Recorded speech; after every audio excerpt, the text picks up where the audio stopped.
ده قمت من النوم لقيت بقى ست الكل هتعمل لي اكله بعشقها من صبحي. تعالوا نشوفها هتعمل ايه. عامل لنا ايه بقى النهارده؟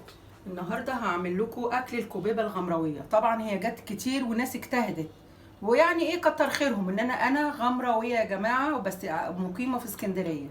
فانا هعملها لكم بطريقه متغمر بكل التكات اللي هي فيها. اول حاجه بنبدا اللي هي طبعا التكه المهمه ان احنا بنجيب، طبعا احنا جايبين كيلو رز ونص كيلو لحمه مفرومه. دي التكه اللي انا بقول عليها. بجيب اللحمه المفرومه واحطها في الهون واحط عليها نص معلقه كربوناتو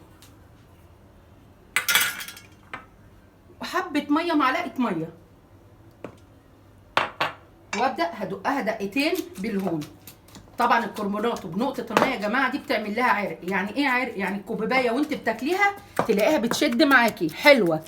ده طبعا التكه اللي هي ايه